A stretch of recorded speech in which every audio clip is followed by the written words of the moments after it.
Papakita ko lang po sa inyo yung daily life ko dito sa probinsya.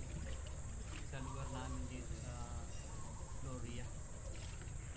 So ganito lang po. Araw-araw.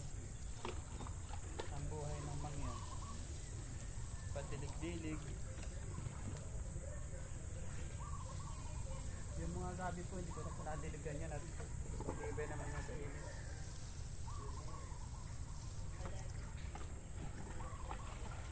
Ito lang mga sitaw. Bali yung ginawa ko ay nilagyan natin ng kanyang pagitan ng mga gabi para habang sila ay nagpapalago ng kanilang puno ay may naantay din tayo ng mamumunga.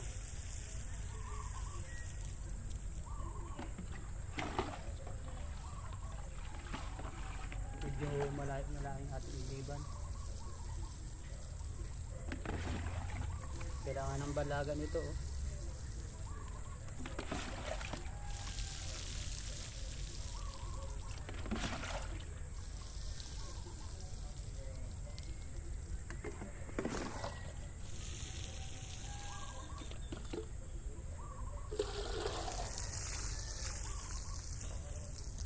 Alright, so may kulang pa, kunti na lang.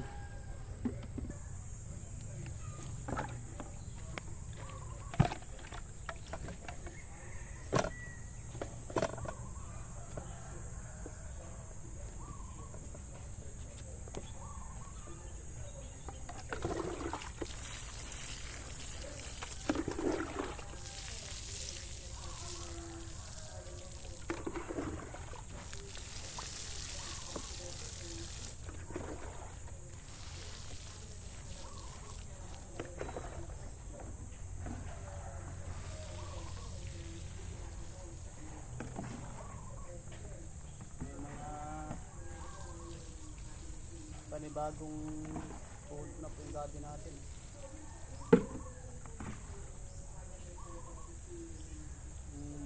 Tawagin sa ibang lugar yung takwan.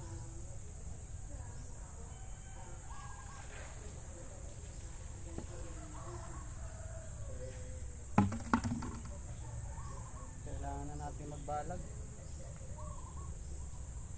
Tapos yung pa natin kailangan natin mag-spray siguro ng madudi kakao kasi yung mga tanim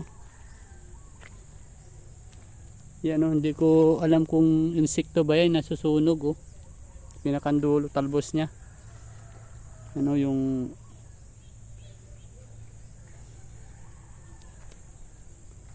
hindi ko alam kung kulang sa nutrients o sa gawa sa insekto.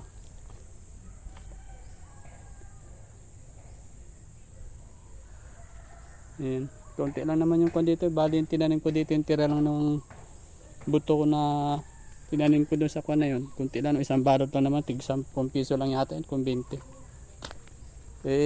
Kung mag-expire din lang, tinanim ko na dyan.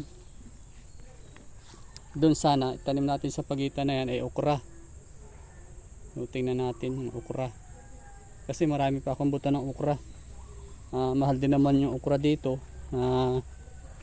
20 pesos yung isang tali parang 10 piraso 20 pesos. So magtanim tayo ng marami ng okra. Yun naman ay pag hindi man naubos halimbawa ibibinta mo, pwede mo rin naman gulayin, lutuin.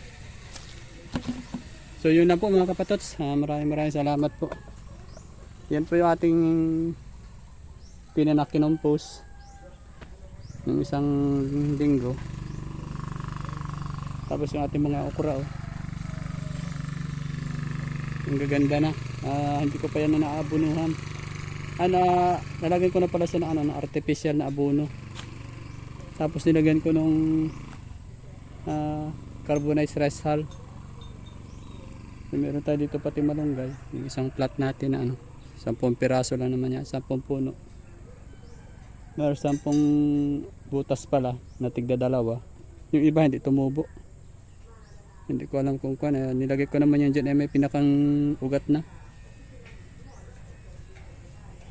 So yun na po mga kapatots, bali update lang ito sa sa daily vlog na ginagawa ko dito sa sa lugar namin. Maraming salamat po. Ingat kayo palagi.